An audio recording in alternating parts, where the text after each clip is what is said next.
of Economic Development yang akan disampaikan oleh Ibu Mirza Ayunda Pertiwi, SE MSc. Beliau melakukan pendidikan S1 di Universitas Pajajaran dengan bidang studi ekonomi, studi pembangunan, kemudian S2 di Universitas Teknologi Malaysia dengan major pembangunan sumber daya manusia. Beliau juga pernah bekerja sebagai founder and CEO of HLBS dan sekarang menjabat sebagai dosen di STIE Pembangunan Tanjung Pinang. Untuk peraturannya, sesi kedua ini akan disampaikan materi oleh Ibu Mirza selama 30 menit, kemudian 15 menit diskusi. Kepada teman-teman yang nanti ada pertanyaan, silahkan bisa menuliskan pertanyaan di kolom komentar. Nanti akan dipilih 2 pertanyaan terbaik untuk bisa disampaikan kepada Ibu Mirza dan mendapat voucher hadiahnya. Kepada Ibu Mirza, kami persilahkan untuk menyampaikan materinya. Baiklah, terima kasih. Assalamualaikum warahmatullahi wabarakatuh. Waalaikumsalam warahmatullahi wabarakatuh. Suara saya udah jelas atau masih kurang? Sudah cukup jelas, Bu. Jelas, nih. Jelas, cantik sekali. Oke, baiklah. Kalau gitu bisa langsung saja kita mulai ya. Terima kasih sebelumnya kepada seluruh panitia yang sudah mengundang saya sebagai narasumber. Kemudian kita ucapkan salawat beriring salam dan juga syukur alhamdulillah kepada Allah Subhanahu wa taala karena sudah memberikan kita limpahan karunia dan kesehatan sehingga kita bisa berkumpul dan belajar pada hari ini meskipun dalam keadaan daring. Dan yang hadir pada hari ini juga luar biasa sekali. Masih semangat belajar ya dari pagi udah bangun hari minggu lagi belajar. Nah, jadi Anda yang di sini semua Amin ya Allah. Oke, tadi udah dikenalkan, cuma tadi ada yang mau saya perbaiki bahwa pernah bekerja di HLDS, jadi itu masih sampai sekarang. Jadi 2020 awal bulan Februari, terus udah pernah ngadain seminar pertama secara offline, terus tiba-tiba corona. Jadi akhirnya sekarang yang diadain HLDS itu seperti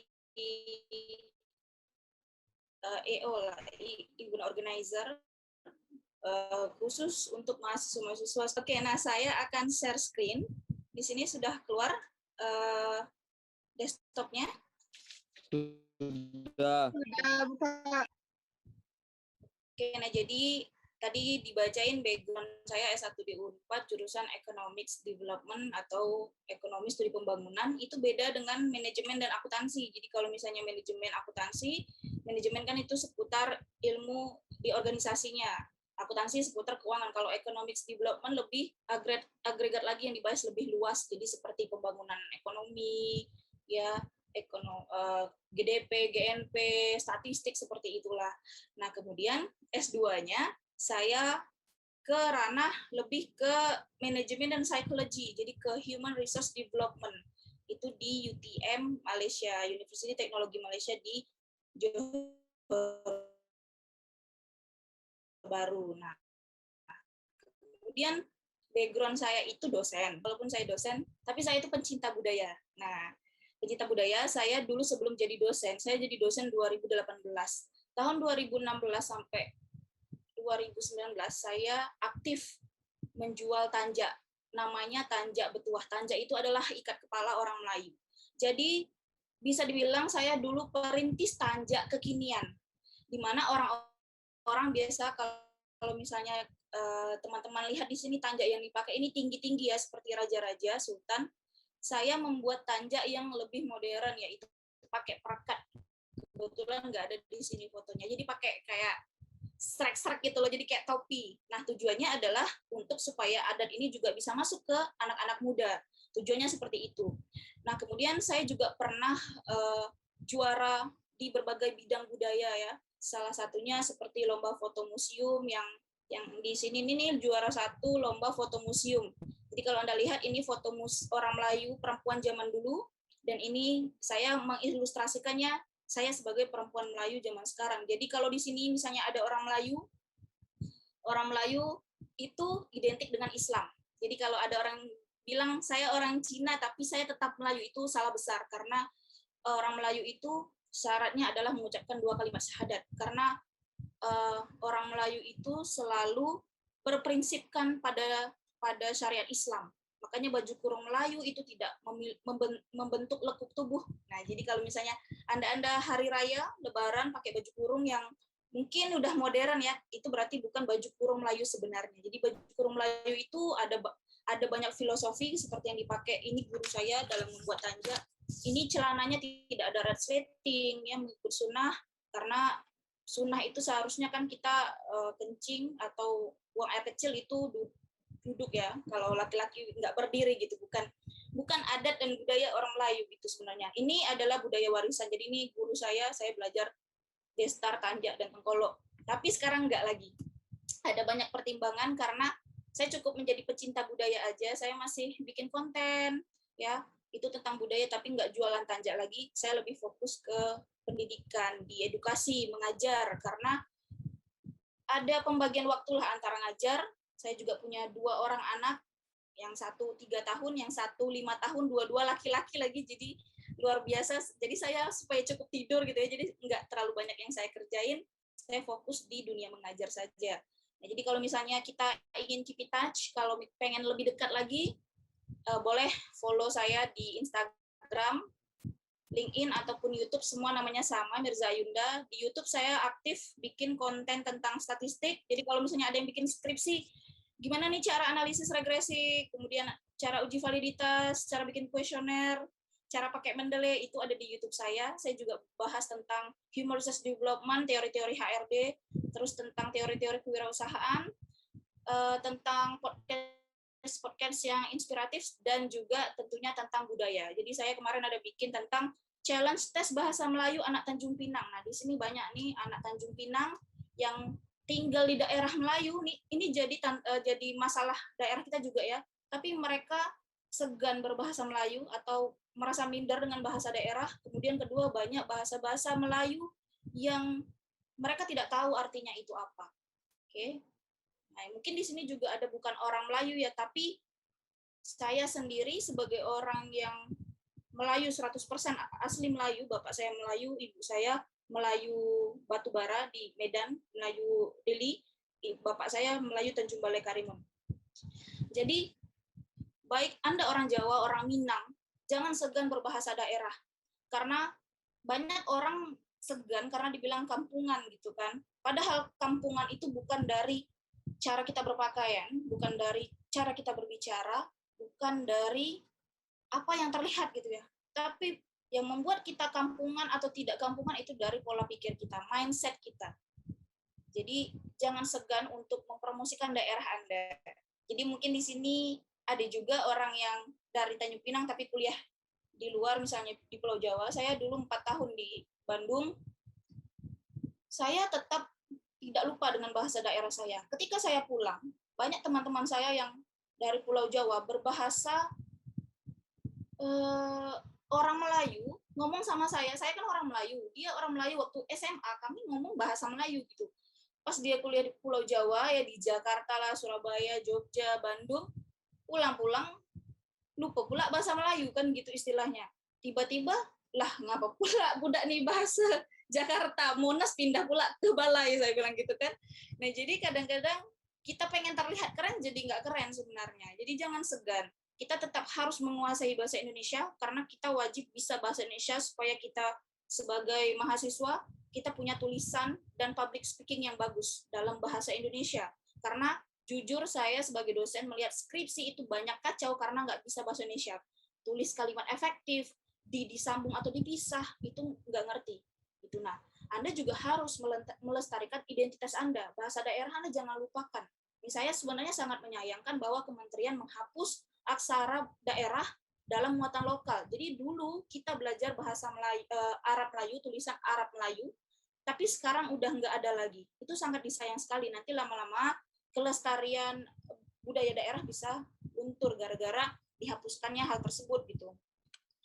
Ya, jadi di sini saya ingin mengajak semuanya untuk jangan segan untuk berbicara dengan logat ataupun bahasa Indonesia logatnya tapi kayak ada daerah-daerahnya gitu, jangan segan. Karena yang membuat kita keren, membuat kita terlihat smart dan segala macam itu bukan dari logat kita seperti orang kota, tapi mindset kita. Percuma tinggal di kota bahasanya gaul, tapi kalau kita punya mindset yang ke belakang, gitu ya, suka menghina orang, terus kemudian tidak berpikiran terbuka, itu salah satu pemikiran primitif. Lanjut, kita hari ini akan membahas tentang cultural economics ya. Jadi kalau tadi dibilang economics development, kalau economics development itu sebenarnya terlalu sempit lagi. Jadi saya hari ini pengen membahas ekonomi secara umum gitu. Jadi tentang bisnis juga gitu ya. Jadi ini di dalam teori ilmu ekonomi disebut cultural economics. Jadi pertama kita bahas definisi, walaupun tadi udah dibahas ya sama Pak Ahmad Budairi, tapi nanti saya akan menyinggung sedikit saja. Terus kita akan berbicara secara global. Lalu yang kedua kita berbicara secara dalam konteks nasional. Lalu yang berikutnya baru dalam konteks regional ataupun lokal. Nah, nanti saya mohon untuk panitia ketika kan saya waktunya 30 menit untuk menyampaikan materi. Ketika udah 25 menit tolong di remind ya. Saya takutnya nanti saya nggak sadar gitu. Nah, lanjut kita bahas dari definisi culture. Kemudian culture itu menurut Larson and Smalley itu adalah sebuah blueprint. Blueprint itu sama kayak SOP ya, aturan-aturan gitu. Nah, jadi it guides the behavior of people in a community and is developed in family life. Jadi ini seperti panduan tentang apa yang harus dilakukan, apa yang tidak boleh dilakukan di dalam sebuah komunitas. Nah, ini dibentuk dulu dari family life, dari kehidupan berkeluarga. Nah, jadi individu membentuk sebuah komunitas, melakukan sebuah perilaku dan menjadi sebuah kebiasaan, itulah culture. Ya, culture. Kemudian dari definisi Larson and Smalley ini, maka disimpulkan ada 4 intinya. Culture is a kind of social inheritance instead of biological heritage. Jadi ini lebih kepada warisan sosial. Sosial itu kan adalah sebuah interaksi antara manusia dari kegiatan bersosialisasi ya antara satu manusia dan manusia lain yang dilakukan terus menerus akhirnya menjadi sebuah kebiasaan dan diwariskan turun temurun. Kalau dalam istilah budaya warisan, dulu saya belajar budaya warisan itu kalau dia dilakukan lebih dari 100 tahun, maka itu jadi budaya warisan gitu ya. Nah, jadi bisa jadi apa yang kita lakukan sekarang orang-orang Indonesia tidak lepas dari warisan penjajah dulu. Gitu. Nah, kemudian culture is shared by the whole community, not belonging to any particular individual. Jadi bukan dari hanya 1-2 individu saja. Tapi kalau udah individu kemudian bersatu menjadilah netizen Indonesia, nah, semua itu adalah menjadi sebuah komunitas, itu jadi budaya kita gitu ya. Kalau istilahnya kata orang, kalau tanggal Valentine itu bukan budaya, ya memang bukan budaya orang Indonesia. Budaya orang Indonesia itu ngaret gitu. Nah, itu kan menjadi memang hal yang udah biasa dilakukan orang kita, nggak ada perubahan, dilakukan terus, akhirnya jadilah culture. Lalu culture is a symbolic meaning system. Jadi merupakan sebuah simbol. Salah satunya adalah bahasa tadi. Bahasa salah satu bentuk simbol yang sangat penting dalam budaya. Kemudian culture is unified system, integral parts of which are closely related to one another. Jadi culture ataupun budaya ini adalah sistem yang terintegrasi antara satu part dengan part yang lain. Jadi kalau sistem itu dia tidak bisa berdiri sendiri, gitu ya. Kalau kita berbicara ekonomi, nanti kita berbicara budaya akan berpengaruh pada ekonomi, kemudian akan berpengaruh pada kebijakan, semuanya akan terintegrasi gitu. Yang namanya sistem seperti badan Anda adalah sebuah sistem. Ketika mata Anda sakit, nggak di situ aja, tapi kayak satu badan sakit gitu kan, apalagi kalau hati yang sakit ya nggak bisa di sini aja yang sakit, tapi pasti satu badan jadi nggak enak karena ada yang terganggu di dalam sistem kita gitu. Nah, itulah sistem. Jadi culture itu adalah sistem. Kemudian berikutnya ini ada konsep yang penting yang akan mengantar kita tentang cultural economics. Jadi Matsumo tahun 2000 ya itu menjelaskan tentang definisi dari culture is dynamic system of rules, ya, aturan explicit and implicit established by groups. Jadi baik itu terlihat ataupun tidak terlihat ya, explicit ataupun implicit in order to ensure their survival. Bagaimana manusia itu bertahan hidup ya, involving attitudes ya, kemudian values, belief, kemudian norms and behavior. Termasuklah sikap-sikap, perilaku, nilai-nilai, kepercayaan, norma, ya, kebiasaan-kebiasaan yang ada di dalam dalam individu, kemudian berkumpul menjadi sebuah grup, kemudian terkomunikasikanlah dari satu generasi ke generasi yang lainnya, terus diwariskan. Dan ini kata kunci yang ingin saya bahas di sini adalah potential to change across the time. Jadi ini berpotensi untuk berubah seiring waktu ya. Jadi kalau Anda perhatikan kayak saya sendiri ya, bahasa Melayu saya itu tak macam orang zaman dulu gitu. Kalau kita dengar bahasa Melayu, kalau misalnya orang di sini pernah nonton cerita Peramli itu mungkin di sini ada yang bukan orang Kepulauan Riau ya. Peramli itu kalau kalian pernah dengar lagu Ahmad Dhani Madu 3 itu lagu Peramli sebenarnya ya. Jadi ada versi Melayunya, boleh lihat di YouTube nanti. Senangnya dalam hati, itu kan orang Melayu tuh Madu 3. Nah, jadi bahasa Melayu zaman dulu tuh baik lagu, dia punya irama, dia punya bahasa, itu udah beda dengan yang sekarang. Ya, karena apa? Karena sekarang orang Melayu pun dituntut bisa berbahasa Indonesia, bisa bercakap bahasa Inggris gitu kan. Terus kayak saya mix, di kampus saya bahasa Indonesia, di rumah saya bahasa Melayu, kalau baca buku saya baca buku bahasa Inggris, nonton bahasa Inggris. Jadi bahasa Melayu ini kadang dah aneh gitu dengarnya, tak macam nih. Dan itu banyak juga dilakukan orang-orang gitu ya. Jadi ini memang berpotensi budaya itu berubah dari waktu ke waktu. Nah, makanya kalau misalnya Anda nanti suatu saat ya udah tumbuh nih jadi orang tua, jangan jadi orang tua yang suka membanding-bandingkan zaman bapak dulu, zaman mama dulu. Jangan jadi orang kayak gitu. Karena berarti itu menunjukkan Anda berpikirnya tidak terbuka. Anda masih berpikir jauh ke belakang. Zaman mama dulu sekolah tuh nak pergi sekolah pakai sepeda. Kami belajar pakai lilin, pakai lampu pelita, kata mama bapak zaman dulu ya. Ya sekarang kita udah ada lampu, masa kita mau pakai lampu pelita supaya nampak perjuangannya? Nggak gitu kan. Jadi kita harus membandingkan tuh dengan adaptasi zaman sekarang ini. Kalau zaman dulu tantangannya pergi ke sekolah itu butuh waktu tempuh yang jauh dan lama, berarti sekarang kita harus beradaptasi dengan kemampuan dan skill kita memiliki multi language berbeda-beda, dan juga kemampuan kita menguasai teknologi. Itu tantangannya sekarang ini. Jadi tidak bisa kita anggap budaya yang zaman dulu sama dengan sekarang. Kan sering ada yang bilang itu zaman dulu, zaman sekarang udah beda. Nah, jadi ketika nanti Anda tumbuh nih dewasa, sekarang nih culture Anda seperti ini, kebiasaan Anda seperti ini.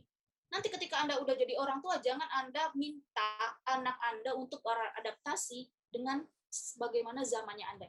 Waktu mama papa kuliah dulu nggak gini lah, gini, udah nggak bisa disamakan zamannya, gitu ya. Zaman dulu orang-orang pengen jadi PNS, bangga jadi PNS. Sekarang iya juga, tapi orang sudah mulai berpikir mindset pengen jadi pengusaha.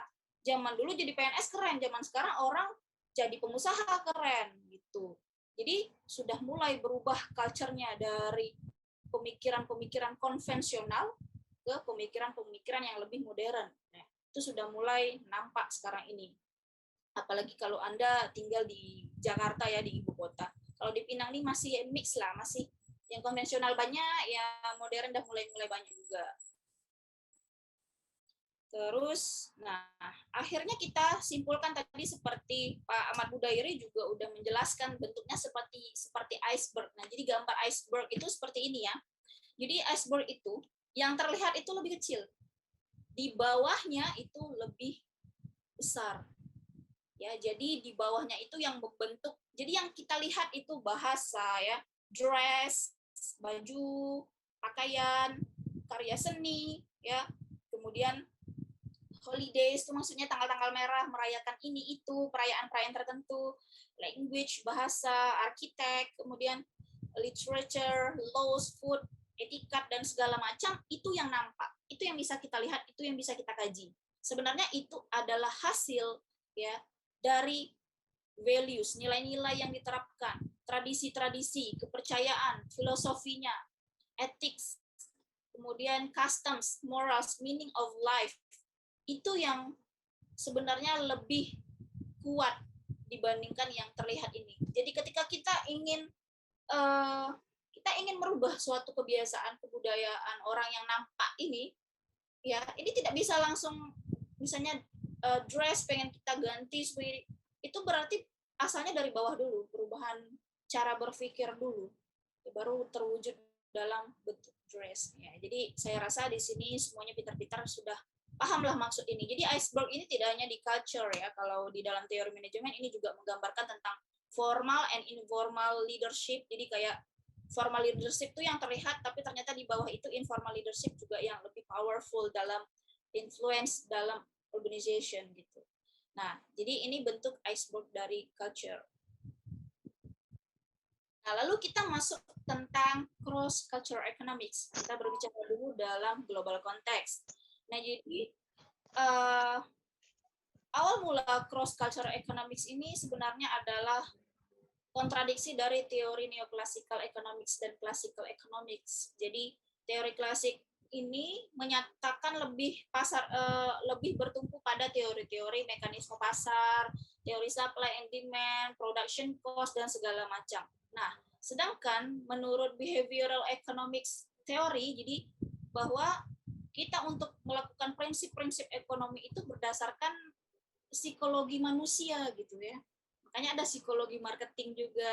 Nah, jadi tidak hanya berdasarkan supply demand aja, tapi ada psikologi manusia, ada perlu adaptasi dari attitude, dari cara manusia berpikir dan segala macam. Itu sebenarnya yang bisa kita lebih fokus untuk meningkatkan economics development gitu. Nah, jadi di sini saya mengutip dari Mendenhall et al. Ya dan kawan-kawan bahwa that failures ya kegagalan in the business setting side person's own culture often results from her incapability to understand and adjust to different ways of thinking and acting rather than from technical or professional ineffectiveness. Jadi kegagalan itu sebenarnya karena lebih disebabkan karena ketidakmampuan seseorang untuk memahami dan beradaptasi dengan pola pikir dan cara berpikir dan tindakan orang lain dibandingkan dengan kemampuan profesional ataupun kemampuan teknis ya. Jadi kemampuan teknis, kemampuan profesional ya itu bisa dilatih skillnya. Ya itu hard skill bisa dilatih. Tetapi untuk melatih kemampuan kita beradaptasi dengan orang lain, itu soft skill itu tidak mudah. Jadi kebanyakan kegagalan dalam satu bisnis itu karena tidak mampu beradaptasi dengan kemampuan kita memahami orang lain, memahami sebuah komunitas. Ya. Nah, makanya di dalam global konteks ini ya, kita juga tahu bahwa McD itu berasal dari Amerika junk food, lalu menjadi franchise terbesar di dunia. Namun untuk survive supaya bisnisnya diterima di negara lain, maka dia harus adapt, harus beradaptasi, harus adjust dengan kebiasaan yang dilakukan oleh masyarakat setempat. Ya. Oke, lanjut. Nah, jadi seperti McD, kalau Anda pergi ke India, mungkin nanti ada nih ya, di sini menu-menu India ada nasi biryaninya, ada rasa-rasa karinya, ada apa namanya wrap ini, ada kayak kebabnya gitu. Nah, di Indonesia juga ada nasi. Padahal kalau pergi ke kalau kalian ke Singapura aja itu nggak ada menu nasi di Indonesia, karena orang Indonesia nggak makan nasi, katanya nggak nampol gitu, belum makan kalau belum makan nasi. Terus di Jepang gitu ya, menunya itu ada menu-menu khusus dari daerah-daerah. Nah, kemudian nih yang di sini ada yang ini ya, K-popers mungkin ya, ada fanboy, fangirl. Jadi kita kenal Hallyu ya bacanya. Ya gitulah, pokoknya Korean Wave. Jadi itu gerakan untuk mempromosikan budaya Korea ke konteks dunia. Jadi makanya sekarang demam Korea di Indonesia ya itu udah dari zaman saya kuliah loh. Saya kuliah 2008 itu, saya semester 1 itu kita udah masuk tuh dunia Korea gitu. Saya nonton juga dari zaman Princess Hour ya, mungkin kalian masih kecil waktu itu, masih kecil lagi. Nah, saya udah nonton tuh Korea itu, tapi saya K-pop nggak terlalu, saya drama. Nah, jadi itu cara Korea untuk mempromosikan budayanya keluar. Tapi dampaknya apa? Dampaknya juga ke ekonomi mereka. Dapat ke ekonomi. Banyak artis-artis Korea yang udah go internasional. Artis Korea kalau udah konser di Indonesia tiketnya selalu sold out. Kemudian film-film dan drama-drama Korea itu diterima internasional ya, bahkan Amerika, Inggris tuh juga suka Korea, apalagi di Asia gitu. Nah, itu juga jadinya meningkatkan perekonomian Korea. Ya, jadi Korsel itu maju dari industri hiburannya gitu loh. Terus yang lagi happening sekarang yaitu BTS Meal ya. Jadi McD bekerja sama BTS ya. Nah, jadi mereka bekerja sama membuat kemasan dengan yang ada simbol BTS-nya. Nah, dan itu luar biasa sekali sambutan masyarakat kita, antrinya berjam-jam, dari jam berapa ya saya lihat di TV Gojek gitu ya.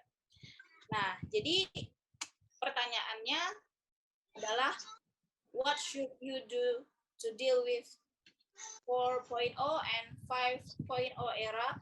Ya, bagaimana cara Anda beradaptasi untuk menyesuaikan diri untuk menghadapi revolusi industri 4.0 dan society 5.0?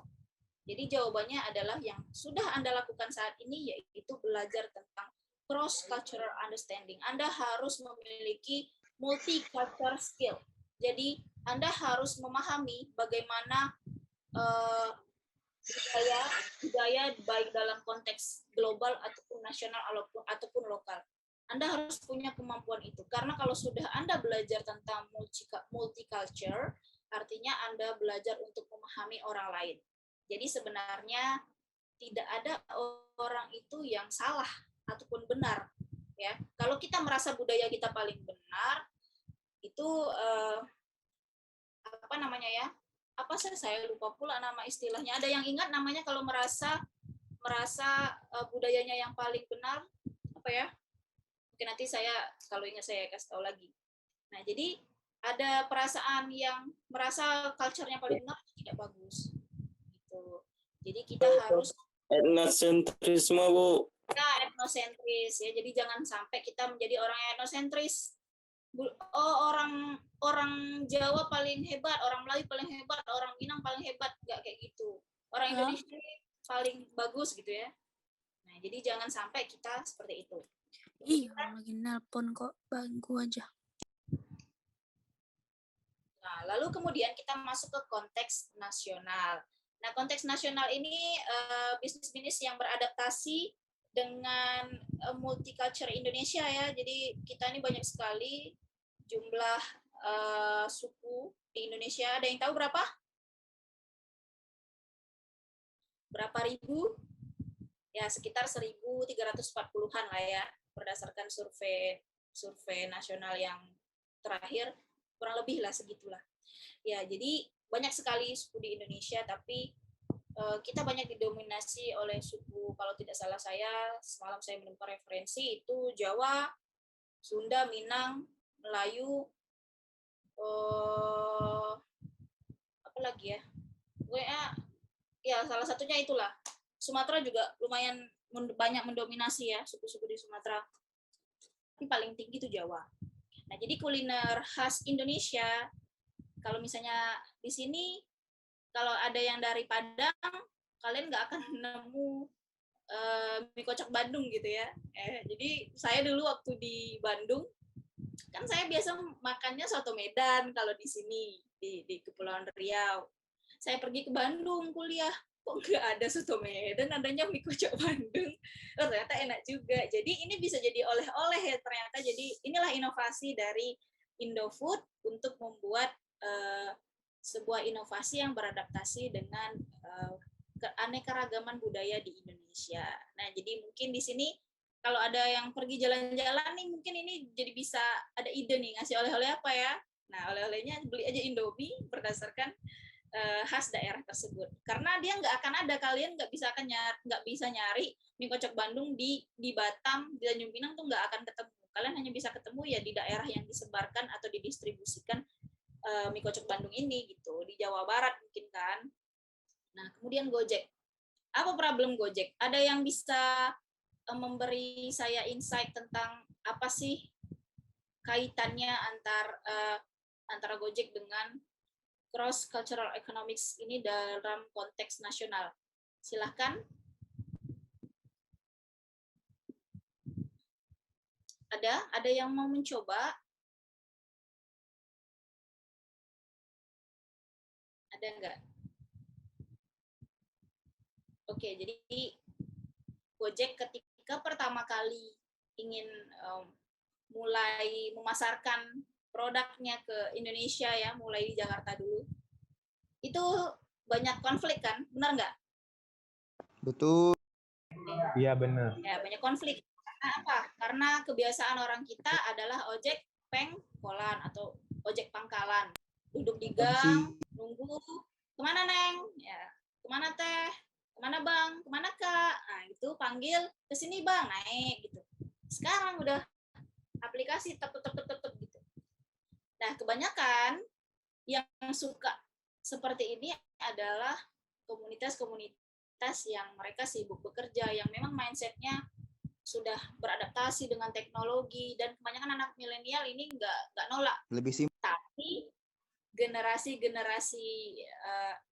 X ya, bapak kita lah X itu ya, kita kan generasi Y, saya Y, anda mungkin generasi Z. Jadi orang-orang itu menolak, takut rezekinya jadi dihambat oleh Gojek. Padahal kita bila ingin survive tadi kan kata kuncinya dalam cross cultural economy ini adalah survive.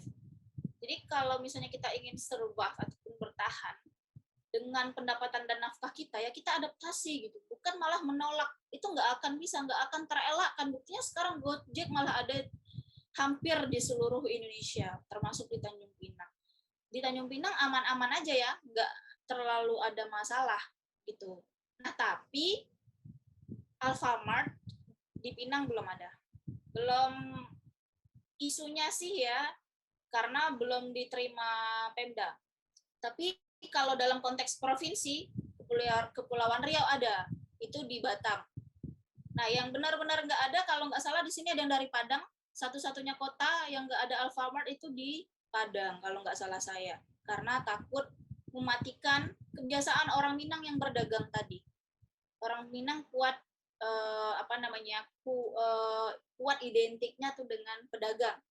Jadi pedagang-pedagang ini dikhawatirkan akan kehilangan sumber mata pencarian apabila Alfamart masuk. Dan saya sih sebenarnya setuju-setuju aja dengan pemikiran itu gitu, karena kan bukan sesuatu yang krusial juga Alfamart. Dan kalau kita nyebutnya, kalau orang Melayu, kedai runcit ya, yang jual-jual gitu, kedai-kedai runcit itu kan juga sama, barang-barang produknya Alfamart juga jual-jual makanan juga, nggak yang terlalu dibutuh-butuhkan banget gitu kalau menurut saya ya. Kayak misalnya Alfamart mau masuk Tanjung Pinang, nggak terlalu signifikan juga dampaknya kalau misalnya dia masuk kalau misalnya dia ditolak ya nggak apa-apa gitu. Alfamart kan juga udah banyak tersebar di Indonesia. Ya. Nah itu dari konteks tadi nasional. Nah sekarang kita bahas tentang kebiasaan orang Indonesia nih. Tadi sepertinya udah dibahas juga beberapa sama Pak Ahmad Budairi. Nah sekarang kebiasaannya ini disclaimer dulu. Yang akan saya sampaikan ini bukan bermaksud untuk menjelekkan orang kita. Terus ini bukan berarti orang Indonesia tidak punya budaya yang bagus. Ini sangat banyak. Tapi yang saya bahas sekarang ini adalah untuk pembelajaran kita, ya, supaya mungkin Anda mindsetnya, ya, tadi yang iceberg di bawah itu mindsetnya berubah dulu. Anda berubah, lalu Anda akan membawa perubahan positif pada teman, pada keluarga Anda, lalu Anda merubahnya dalam bentuk komunitas. Jadi Anda nggak akan bisa merubah komunitas tanpa merubah diri Anda sendiri. Gitu ya. Kita harus, kalau satu Indonesia kompak untuk merubah pola pikir, kita akan merubah budaya kita. Gitu. Tapi sayangnya, kita masuk ya biasanya, tapi kalau positif agak susah. Nah, jadi kebiasaan ngaret ini udah bukan jadi sesuatu yang asing lagi. Budaya ngaret. Kebiasaan orang pemimpin kita, dia nggak di luar negeri. Bahkan ada pemimpin yang nunggu. Gitu ya. Jadi kalau Anda ingin menciptakan budaya perubahan, Anda harus ya menjadi agen perubahan, agent of change. Ketika siapapun Anda, ketika Anda jadi ketua HIMA, ketua BEM, jadi bos, jadi penyelenggara panitia dan segala macam, Anda datang dulu, mau ada atau tidak peserta yang sudah datang, kita on time pada jadwal. Supaya apa? Supaya orang itu menjadi terbiasa. Pasti Bapak ini kalau acara dia on time nih, otomatis orang jadi ikut on time. Ini susah merubah. Kenapa? Itu istilahnya sudah mengakar dari kita sejak lahir, dari janin, dari bapak kita, gen itu udah ada gitu, kebiasaan itu. Jadi untuk melakukan perubahan ini Anda harus punya keinginan dan niat yang kuat, gitu ya. Termasuk saya juga masih belajar untuk on time, untuk disiplin. Karena kebiasaan saya jadi kayak yang, karena saya pernah ya awal-awal ngajar, saya masuk on time nih. Saya yang nunggu mahasiswa.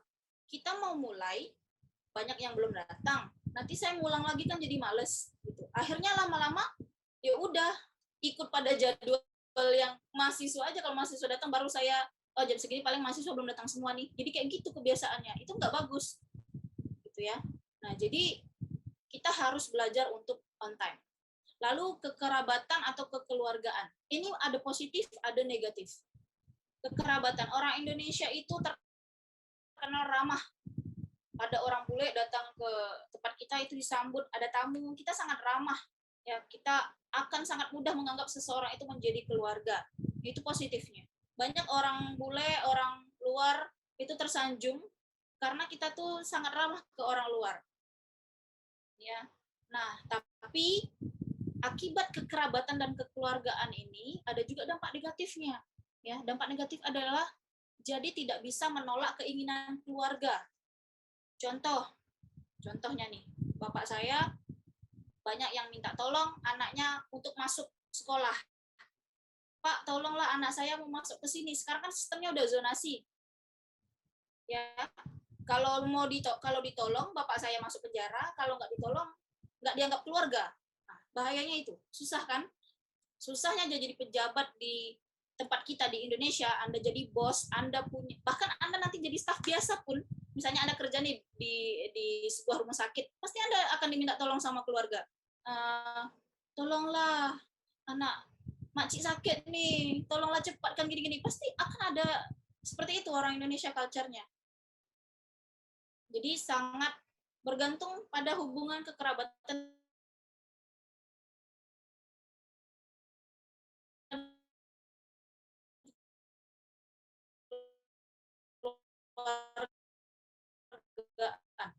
bahkan politik ya. Politik saya udah ada sih penelitiannya tapi belum saya publish. Riau ini banyak yang punya kekerabatan. Misalnya DPR ini punya kekerabatan sama ketua partai ini, lalu punya kekerabatan sama di dinas ini. Itu itu banyak seperti itu, dan saya yakin tidak hanya di Kepulauan Riau, tapi di seluruh Indonesia seperti itu. Dan termasuk salah satu penyebab korupsi, ya, yaitu gratifikasi dan bentuk-bentuk nepotisme, KKN, korupsi, kolusi, dan nepotisme itu adalah salah satu dari karena orang Indonesia memegang teguh pada kekeluargaan dan kekerabatan. Jadinya nggak enakan, tidak enakan. Oke? Ibu, Nah, lalu mohon maaf menginterupsi, waktunya sudah habis. Oke, 5 menit ya. Baik. Oke. Lalu kemudian ada kebiasaan berbasa-basi orang Indonesia. Jadinya basi. Contohnya, kita udah lama nggak ketemu nih. Apa salahnya kita sapa sama orang? Apa kabar? Udah lama ya nggak ketemu. Sekarang gimana? Kesibukannya apa? Gitu kan. Udah bahas yang penting-penting aja. Jangan banyak basa-basi. Ih, sekarang gendut ya, gitu. Sekarang udah nikah belum? Jatuhnya kan jadi ngeselin gitu ya, karena basa-basi yang sebenarnya orang Indonesia tuh nggak bermaksud untuk body shaming ataupun mungkin nanya kapan nikah enggak, tapi karena udah kebiasaan basa-basi ya, jadinya terlalu mengganggu gitu. Udah, padahal kadang-kadang udah berapa anaknya, kan kita nggak tahu dia misalnya udah punya anak atau belum. Jadi lebih baik pertanyaan tuh kita harus filter lagi kebiasaan basa-basi ini. Lalu dunia hiburan. Kebiasaan dunia hiburan Indonesia yaitu suka memberi panggung pada orang-orang yang sensasional. Kalau di Korea punya kontroversial malah nggak dipakai. Tapi kalau di tempat kita malah jadi cuan. Betul. Gitu. Ya. Jadi kenapa ekonomi kita memberikan uang pada orang-orang toksik seperti itu? Karena netizennya, karena kita nonton. Kita misalnya bilang, Indosiar filmnya nggak ada faedah. Apa nih film Indosiar? Faktanya, mama, bapak kita masih nonton. Dan itu ramai yang nonton.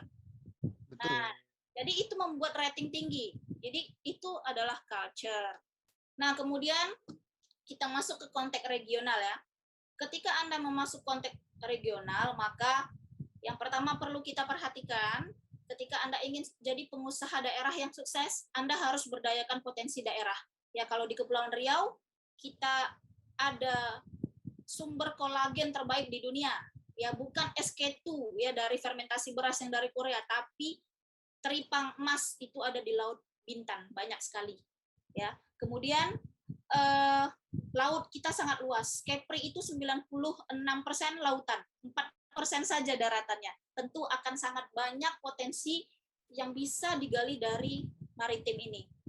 Lalu ada ikan bilis ya. Ikan bilis ini bisa jadi oleh-oleh. Nah, jadi ini intinya, Anda harus bisa empower ya. Anda harus bisa berdayakan potensi daerahnya apa. Anda harus cari tahu. Anda harus cari tahu, kemudian Anda lihat apa yang perlu diperbaiki, apa yang bisa dibuat, seperti misalnya gonggong.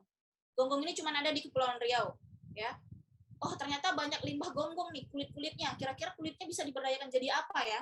Gitu. Jadi Anda juga memberikan solusi pada permasalahan-permasalahan yang ada di daerah. Kemudian seperti bilis gitu ya.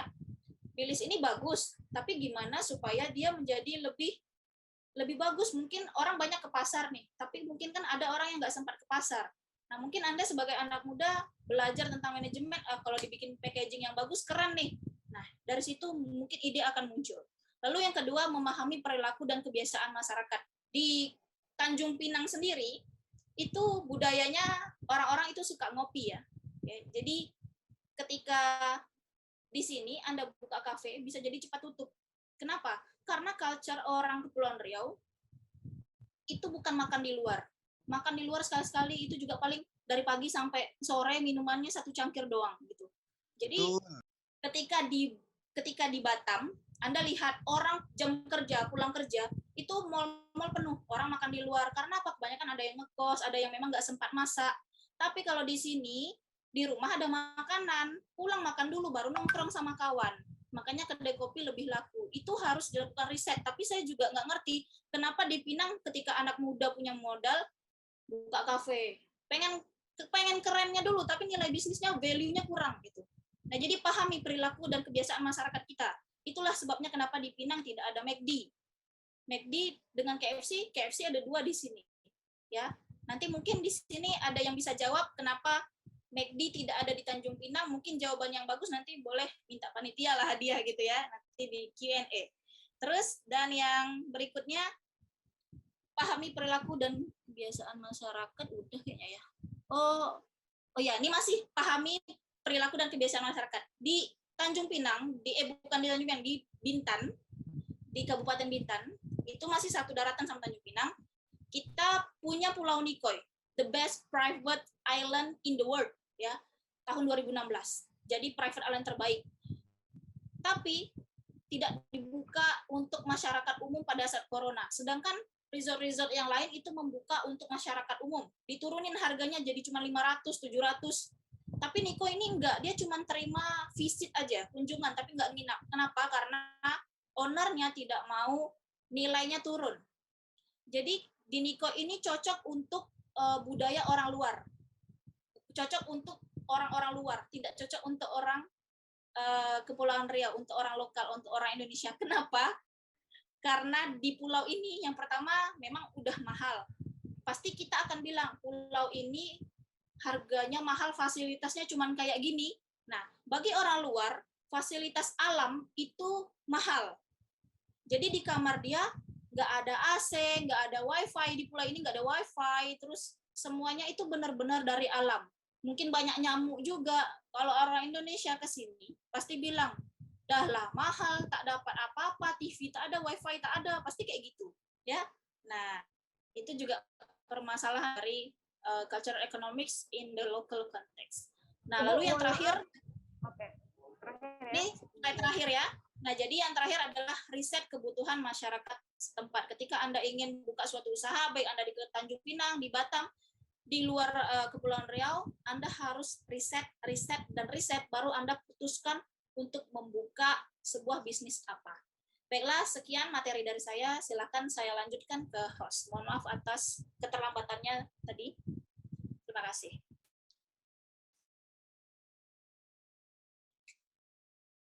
Baik, terima kasih kepada Ibu Mirza atas materi yang disampaikan. Karena waktunya sudah habis, untuk sebelum Ibu Mirza menyampaikan kesimpulannya, kami bacakan satu pertanyaan ya. Nah, Assalamualaikum warahmatullahi wabarakatuh. Perkenalkan, nama saya Celia. Saya ingin bertanya, bagaimana pendapat Ibu tentang budaya yang bertentangan dengan agama? Misalnya, seperti dalam budaya, sering masyarakatnya membuat sesajian, tapi dalam agama kan itu termasuk syirik. Bagaimana pendapat Ibu menanggapi hal tersebut? Jadi untuk sesi kedua ini nanti pertanyaannya satu aja, karena waktunya sudah habis ya Ibu. Setelah itu bisa Ibu lanjutkan dengan kesimpulan. Oke, baiklah. Jadi saya menjawab pertanyaan ini satu-satunya. Jadi ketika berbicara agama dan budaya ini sebenarnya sangat sensitif ya. Jadi saya sangat harus berhati-hati gitu. Tapi kalau Anda berpandangan pribadi saya, dan ini pendapat pribadi saya, jangan dikaitkan dengan yang lain dan juga mungkin menjadi pengaruh bagi Anda gitu ya. Jadi kalau menurut saya kan di Islam sendiri juga ada banyak aliran gitu ya. Jadi kayak di Muhammadiyah ajarannya beda, di NU beda gitu ya. Ustadz ini ngajar ini beda gitu. Nah, bahkan ketika ajaran Islam masuk ke Indonesia, itu juga ada adaptasi kan. Jadi budaya nyekar itu, tabur-tabur bunga, itu kan sebenarnya bukan ajaran agama, tapi ajaran budaya, supaya nggak ditolak dulu. Nanti kalau kami masuk Islam, ini kan budaya yang udah biasa kami lakukan, itulah istilahnya. Jadi Islam itu juga tidak menyusahkan gitu istilahnya. Saya tidak berbicara agama lain karena saya nggak ngerti agama lain. Jadi Islam itu tidak menyusahkan, maka ya diadaptasikanlah gitu ya. Tapi jangan sampai itu melanggar dengan syariat, kalau saya sih kayak gitu. Jadi Islam tuh intinya tidak memaksa. Nah, jadi kalau kita berbicara agama itu memang berat ya. Kalau saya sih ngikut negara aja. Ya, saya misalnya ikut negara alirannya apa, imam besarnya apa, ya saya ikutnya ke situ gitu. Toh selagi saya nggak naruh sesajen di kuburan gitu ya, yang udah memang jelas itu dosanya, ya budaya-budaya itu lebih baik tidak diikuti. Kalau saya sih kayak gitu. Jadi saya rasa Anda orang yang cukup pintar belajar jangan nanggung-nanggung, belajar agama jangan nanggung-nanggung. Jadi Anda harus tahu mana yang sebaiknya harus Anda ikuti dan tidak. Jadi tolong benar-benar pilih ustadz ataupun guru yang sangat baik lah, sehingga kita juga tidak tergerus ke hal-hal yang tidak baik gitulah. Nah, jadi mungkin itu saja jawaban dari saya mengenai pertanyaan tadi. Sekarang saya simpulkan ya. Jadi intinya Anda yang ada di sini, cintailah budaya Anda, karena itu identitas Anda. Di mana bumi dipijak, di situ langit dijunjung. Anda harus bisa beradaptasi dimanapun tempat Anda berada. Tapi tidak juga melupakan di mana rumah Anda, di mana identitas Anda. Anda pergi ke luar negeri, Anda harus bisa bahasa Inggris, harus bisa mengerti budaya orang lain, tapi Anda tidak lupa diri dari mana Anda berasal. Karena itu adalah jati diri Anda. Jadi mulai saat ini, sekarang ini tingkatkan lagi skill ya, multicultural skill tadi harus Anda kuasai, memahami orang lain, memahami budaya orang lain, memahami bahasa orang lain. Ya, ini bukan hanya untuk jurusan bahasa Inggris saja, tapi untuk seluruh mahasiswa ini wajib Anda kuasai, karena itu cara kita untuk bertahan di dinamisnya perubahan zaman seperti saat ini. Akhir kata, apabila ada kesalahan-kesalahan dalam penyampaian, kekurangan, saya mohon maaf yang sebesar-besarnya. Semoga kita ada rezeki untuk bertemu di lain waktu. Saya Mirza Ayunda, pamit. Assalamualaikum warahmatullahi wabarakatuh. Waalaikumsalam. Waalaikumsalam warahmatullahi wabarakatuh. Waalaikumsalam warahmatullahi wabarakatuh. Terima kasih, Bu. Terima kasih, Bu. Terima kasih kepada Ibu Mirza. Terima kasih. Assalamualaikum. Nanti kalau misalnya nggak puas, ada yang mau bertanya, nih saya lihat di komen, nanti boleh DM aja ataupun WhatsApp saya ya, 0823, saya chat di sini, 0823 8833. Wabarakatuh. Baik, terima kasih Bu Mirza, dan untuk teman-teman yang sudah antusias untuk bertanya, namun mohon maaf karena waktunya sudah habis. Jadi tadi saya hanya membacakan satu pertanyaan dari Sally Apelia. Sally nanti bisa menghubungi panitia ya untuk klaim hadiahnya. Nanti untuk sesi 3 silakan bisa bertanya juga. Dan mari kita lanjutkan seminar Cross Cultural Understanding ini ke sesi berikutnya. Kepada Ibu Mirza kami ucapkan terima kasih banyak atas ilmu sharingnya. Semoga Terima kasih ya.